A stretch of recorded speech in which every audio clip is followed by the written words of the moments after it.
para hablar acerca de la situación de los menores migrantes no acompañados en la frontera norte y sur del país. Se encuentra vía telefónica Juan Martín Pérez García, él es director ejecutivo de la Red por los Derechos de la Infancia en México, la Redim.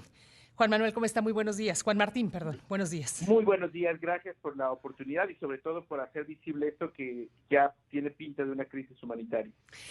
Gracias. Y pues sabemos realmente que es una situación muy delicada la que se está viviendo con relación a estos menores y que cada vez son más los que se encuentran las autoridades que intentan llegar a la frontera norte, a la frontera con Estados Unidos, cruzar hacia el otro lado y lo peor de todo, sin compañía de un adulto. Efectivamente, el número de niños, niñas y adolescentes, sobre todo adolescentes no acompañados, está regresando a los niveles de la crisis de 2014 y tiene varias connotaciones. Una de ellas importante es la reunificación familiar. La gran mayoría de ellos y ellas tienen algún pariente, algún familiar en los Estados Unidos, y entre la grave crisis que está viviendo Centroamérica, particularmente Honduras, está llevando a que las familias y particularmente las personas adolescentes tomen el riesgo de buscar cruzar el territorio centroamericano y mexicano para llegar a los Estados Unidos. También es importante en ese sentido recordar que lo que se está enfrentando, viviendo en Centroamérica es muy grave: crisis institucional, violencia, el impacto de la pandemia. Ya anunciaba o anticipaba que íbamos a tener el retorno de los éxodos masivos y lamentablemente los gobiernos centroamericanos, el Estado mexicano y norteamericano siguen sin coordinarse para poder proteger de manera internacional a estos niños y niñas que literalmente no son responsables de lo que está sucediendo en sus países y que, de acuerdo a los estándares internacionales, tienen derecho a la protección internacional. Pero en ese sentido, Juan Martín, a ver, ¿qué pasa? Cruzan a territorio mexicano, sí, en compañía de sus padres, y sus padres finalmente en territorio mexicano los abandonan para que los niños lleguen solos a Estados Unidos, o son niños que desde su origen decidieron pues emprender este arriesgado viaje a Estados Unidos solos. La gran mayoría lo hacen desde Centroamérica. Cuando viajan solos, sobre todo son personas adolescentes, vienen en los éxodos, que ha sido un método para protegerse de los grupos criminales en Claro. México. Digo, obviamente hay muchas personas que mueren o que no logran cruzar, pero ha sido lo más eficaz para poder, digamos, enfrentarse, digamos, a lo que significa el territorio nacional con los grupos criminales. Por otra parte, también algunos hacen escala en México, toman tiempo, digamos, particularmente cuando se acompañan de niños muy pequeñitos que no pueden soportar el viaje, como este caso de la mujer salvadoreña asesinada en Tulum. También es una mujer migrante que literalmente no era su intención quedarse en México por mucho tiempo, sino hacen escalas, trabajan un poco, pero están buscando llegar hacia los Estados Unidos. Eh, Ahora, Juan Martín, yo te preguntaría, el tratamiento que le dan las autoridades a estos menores aquí en nuestro país. Han denunciado, por lo menos ayer, el colectivo de observación y monitoreo de derechos humanos, allá en el sureste mexicano, pues denunciaba estas condiciones de hacinamiento, ¿no?, en las que se encuentran en algunas estaciones, para ser precisos, la estación migratoria Cupape 2, La Mosca, allá en Chiapas. El tratamiento que le dan las autoridades a estos menores. Mira, hemos avanzado en nuestros marcos normativos y el año pasado lo cerramos con la buena noticia de actualizar el marco normativo, particularmente de migración, a la Ley General de Derechos de Niños, Niñas y Adolescentes, que establecía ya que no podían ser detenidos, tienen que recibir protección internacional. Lamentablemente le corresponde al sistema DIF acompañar esto, por supuesto al Instituto Nacional de Migración, pero no solamente no tienen presupuesto, sino tampoco voluntad política. Y esto se está traduciendo pues en graves violaciones a los derechos de estos niños, niñas y adolescentes, violaciones a nuestras leyes y a los tratados internacionales. Hay que recordar que la Comisión Interamericana de Derechos Humanos ya ha observado el Estado mexicano por esta circunstancia de malos tratos y de detenciones encubiertas con el eufemismo de los estamos protegiendo, pero en realidad los tienen privados de libertad. Todo niño, toda niña que es retenido por la autoridad tiene que ser entregado al sistema DIF como un espacio de protección y ofrecerles el refugio como un derecho humano. Este refugio implica que pueden entrar a un proceso que tarda más o menos 3 a 5 meses, en el cual tienen que estar protegidos, no tienen que estar privados de libertad y podrían quedarse en México de forma legal. La gran mayoría, como he comentado, no tienen intenciones de quedarse en México, sino de llegar hacia los Estados Unidos.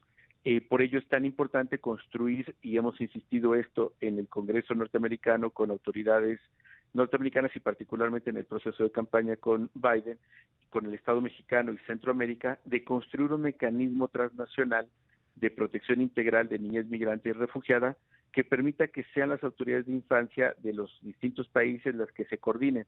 Ahora es un tema de policías migratorios, de militares, que no solamente no están preparados, sino que tampoco tienen los elementos para poder determinar cuándo devolver a un niño o una niña representa un riesgo de muerte.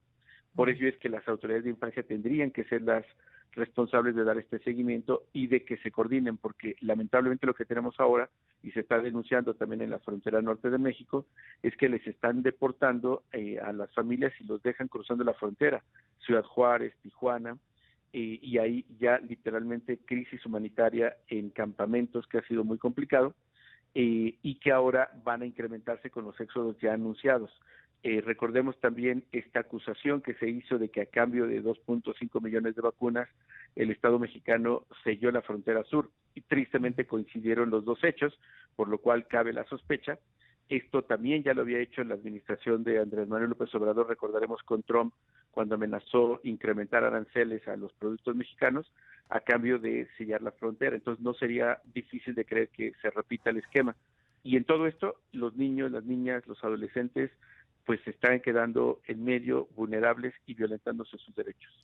Y en ese sentido, Juan Martín, ¿ustedes tienen conocimiento de algún estimado de menores que se encuentran ya aquí en nuestro país en espera de cruzar hacia Estados Unidos, protegidos por el Estado mexicano? Bueno, las cifras no son sólidas, tenemos las que están más confiables porque es un método conocido y que no ha cambiado, es el de los Estados Unidos, las detenciones que están realizando, y se nota una tendencia creciente que ya ha alertado el propio presidente Biden. En el caso mexicano no tenemos datos, reitero, sólidos que nos permitan saber con exactitud cuántos están llegando, cuántos están teniendo opción de refugio. Las organizaciones internacionales como ACNUR, la Organización Internacional para las Migraciones, UNICEF misma, han solicitado a las autoridades mexicanas actualizar estos datos para poder tomar decisiones basados en evidencia, pero lamentablemente no están actualizadas, hay información fragmentada, el DIF da un aporte, Migración da otro, entonces nosotros estamos esperando e insistiendo que se puedan tener datos consolidados. Y finalmente, pues en este sentido, sabemos que pues esta situación va a prevalecer. Es difícil erradicarla. ¿Qué llamado le harían ustedes a las autoridades con relación a los menores que están aquí en nuestro país o aquellos que están siendo pues devueltos por Estados Unidos a territorio mexicano? Es muy importante recordar que los niños y niñas no son ilegales en ningún lugar. Ujú. En cuanto llegan a territorio mexicano por los tratados internacionales, por el propio sentido común y humanitario, tienen que ser protegidos. Es decir, una protección internacional reforzada, como ya la Corte Interamericana ha establecido. No pueden ser detenidos ni deportados, tienen que recibir protección y acompañamiento en tanto se toma contacto con su país, con su familia. Por eso insisto en el mecanismo transnacional de protección integral de niñez migrante y refugiada, que ya está siendo conversado por la propia Comisión Interamericana de Derechos Humanos, por el Instituto Interamericano de la OEA, perdón, el Instituto Interamericano del Niño de la OEA, Ujú. y otras organizaciones que venimos esto conversándolo y que no cuesta mucho dinero, que es esencialmente coordinación y que podría salvar miles de vidas. Cada niño, cada niña que está migrando solo arriesga su vida.